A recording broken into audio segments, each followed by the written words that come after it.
Hello, I'm Chris Brown, Fleet Group Editor at Bobit, and welcome to the next episode of Fast Forward Interview Series. In this episode, I interview David Schwietert, Chief Policy Officer from the Alliance for Automotive Innovation.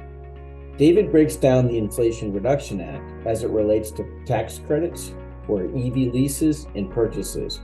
We discuss the differences between credits for consumers and fleets. We also demonstrate how to calculate whether the commercial EV you're considering is eligible for the maximum $40,000 tax credit.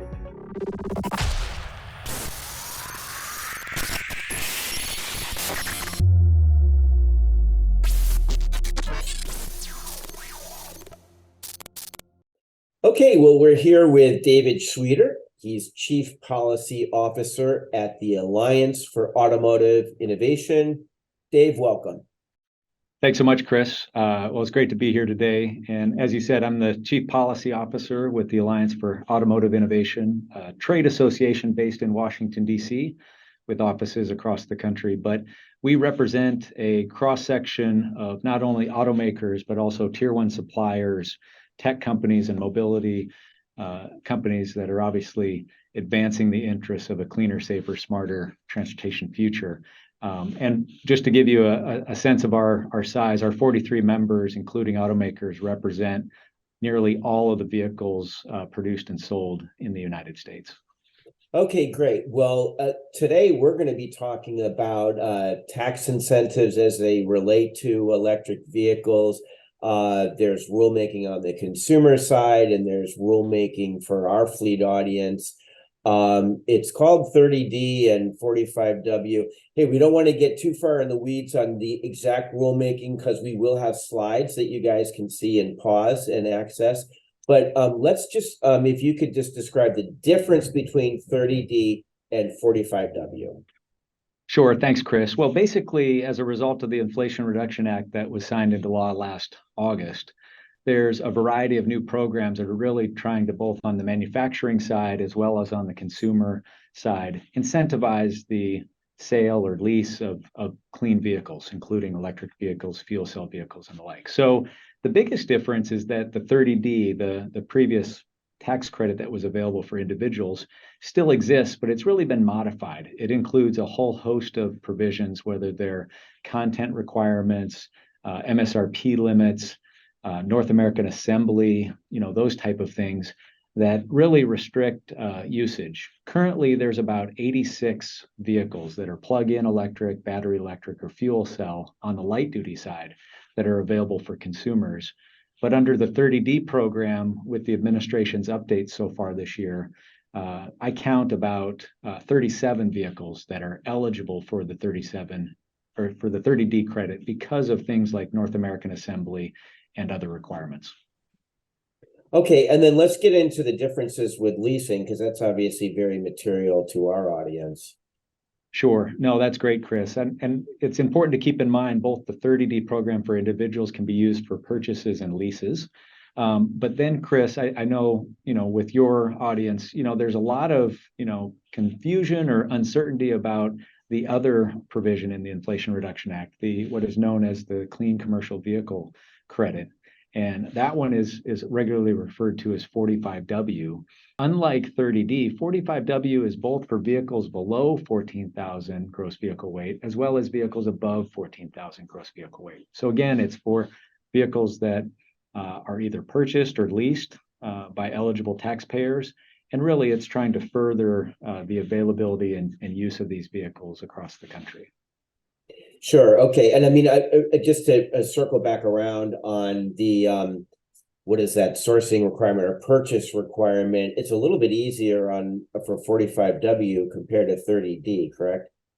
Yeah, Chris, I think that's fair. I mean, obviously, an individual taxpayer is going to face a number of prerequisites before they could, potentially benefit from the eligible tax credit up to $7,500. Whereas a lot of those requirements, whether it's adjusted gross income or whether it's the manufacturer's suggested retail price caps, those don't otherwise apply when it comes to the 45W qualified commercial clean vehicle credit, which can range for vehicles under 14,000 GVWR at $7,500, all the way up to $40,000 for vehicles above 14,000 GVWR. Okay, and that $40,000 credit, I think obviously some in our audience would be on the edge of their seat saying that's a lot of money. And it's a pretty wide range when we talk about over 14,000 GVWR. Can we talk about how that's calculated? Can you give us a real world example we can kind of hang our hats on?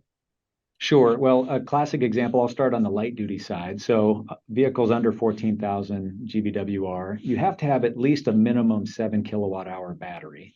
And then effectively the buyer or the potential lease beneficiary would need to do a calculation to figure out what the maximum credit would be. And they would have to do that calculation on the following things, Chris.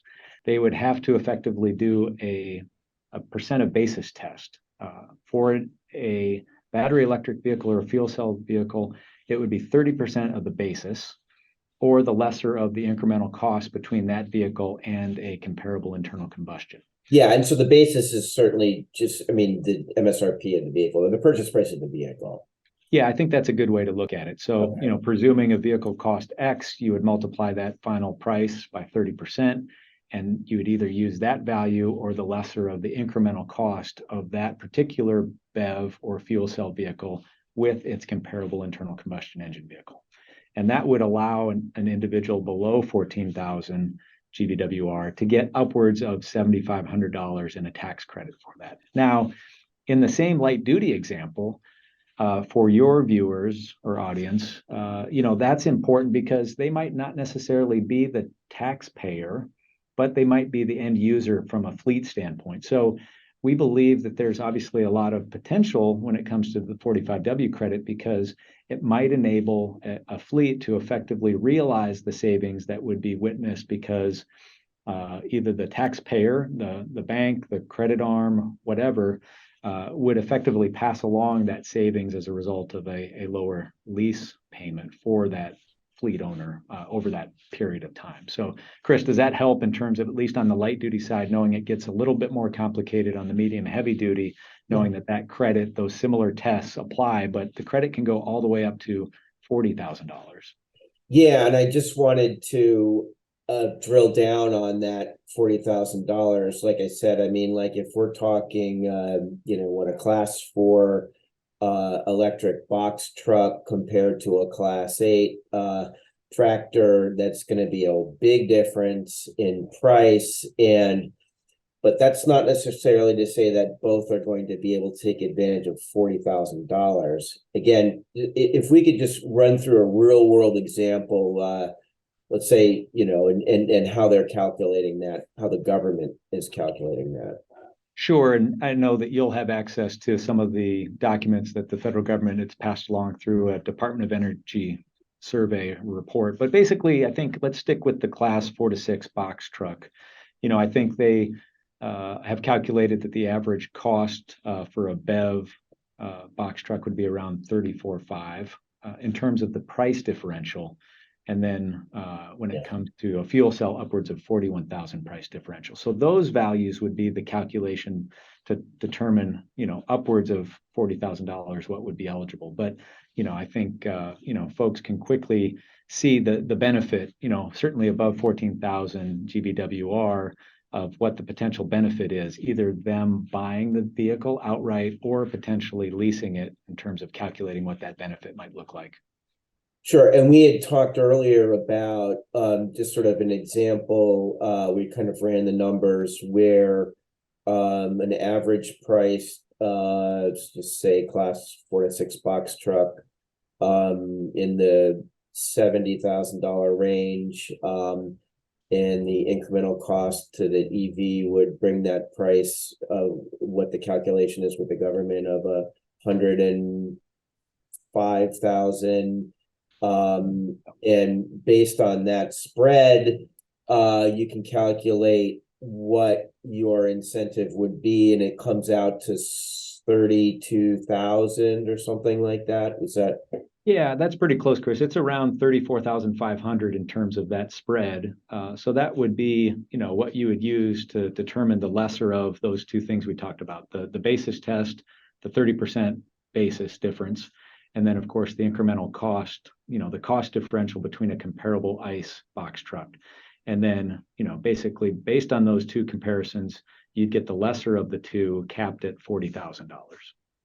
Sure. Okay. Well, Dave, I don't think you're in a position to make this statement, but I will. The benefit seems pretty good if you're going for a class 4 to 6 box truck compared to an extremely more expensive class 8 tractor, which is capped at $40,000. Correct? Yeah, I mean, obviously our association represents the light duty side, but I think, that's fair. I mean, it's ultimately going to be up to, the tax professionals and the individuals at these, businesses or fleets to determine what might meet their best needs. And then, of course, calculating the use of that vehicle and the related infrastructure that would be required to ensure that it, can be utilized as needed. And Treasury just had some rulemaking very recently that really more affects the consumer side, but I just want to make sure that fleets understand that it's really on the consumer side. Can you get into that? Yeah, Chris, basically what Treasury did is they came in and they reclassified the guidance that they gave in December. And basically the impact of that is that it will ensure that a larger number of vehicles are classified within the vehicle classifications that are capped at either 55,000 for other or for upwards of $80,000 for pickup trucks, SUVs, and vans. So the basic update from Treasury ensures that vehicles that are SUVs effectively are classified accordingly. There is no corresponding impact to Section 45W, the Qualified Commercial Clean Vehicle Credit, understanding that vehicles in 30D are also eligible under 45W, but in the 30D tax credit for an individual to claim that credit, you'd have to be under that threshold. So if there was an instance of a vehicle under 30D, it was under $80,000, it'd be eligible either under 30D or potentially a fleet or other users could utilize 45W. Now, 45W would be another way to utilize a credit in instances where the vehicle, whether it's under 14,000, exceeded that MSRP cap under the 30D program. So I just wanted to flag that for you and your members. There could be dual eligibility, there could be single eligibility, but of course, the 45W Commercial Clean Vehicle Program does not have the requirements as it relates to North American Assembly, adjusted gross income, MSRP levels, and other things, including the content provisions that Treasury and the U.S. government will finalize and implement at some point in March of 2023. Yes. Okay. And just to cap this, just go into once again what that final rule is in March that we're going to look forward to. Sure. And just to distinguish with your viewers, I mean, effectively, this is additional requirements that attach just to the 30D program relates to vehicle content. So the focus of Congress's work on 30D was to ensure that the U.S. was expanding and not relying upon other countries as it relates to sourcing, whether it's for critical minerals or battery components. So in the 30D program, starting at some point in March, prospective buyers and vehicle manufacturers will have to certify that that vehicle met a starting at 40% threshold for critical minerals and a 50% threshold for battery components. If a manufacturer can't certify that that vehicle, even if produced in North America and assembled, met those thresholds for critical minerals and battery components, it is not otherwise eligible for that 30D credit. So right now, we're actually witnessing what I call a high watermark in terms of 30D eligibility because the full requirements of 30D haven't kicked in. But at some point in March, Treasury will apply those content provisions that will likely lower or otherwise restrict the eligibility under 30D. So I think it's important for your viewers, whether they're on the light duty side or medium and heavy duty, to understand the differences between the two programs, what the current requirements are, and then of course, under 30D, there'll be new content requirements that kick in March that will apply thereafter. Now, one thing I didn't note for your viewers is that both of these programs were established or extended by Congress for the next 10 years. So these provisions apply unless otherwise changed, starting in tax year 2023, going all the way through tax year 2032. So I think that planning horizon is important, not only for your viewers, but also folks across the country as they're looking to make some of these decisions, whether they're buying outright or potentially leasing vehicles, whether it's on the individual side or on the commercial side. But the 45W commercial vehicle credit is not limited to a taxpayer, meaning one vehicle. So effectively, somebody in the fleet business could utilize an unrestricted number of vehicles so long as they were an eligible taxpayer for purposes of claiming that credit as a depreciable asset. Okay, and one quick last question. We've got a new Congress. Yeah. There might be an idea that things are going to be disrupted, things are going to change. What's the feeling with IRA on that one? Chris, I think that's fair. I mean, the important part of IRA is at least outlined what the tax policy is over the next 10 years. Of course, as you said, there's been some changes in Congress. It went from a Democrat-controlled House and Senate to a divided House and Senate. So, of course, what Congress enacts, Congress could potentially change in the future. At this point, though, Treasury has issued the guidance that at least provides the clarity of what individuals or businesses need to know for purposes of, potentially utilizing these credits, which obviously, have a material impact as it relates to, the financing or the affordability of vehicles that might have a greater upfront cost, but might have other operational benefits and efficiencies. Okay, great. Well, Dave, hey, thanks for joining us today on this edition of Fast Forward video series. Great. Thanks, Chris. Appreciate your time.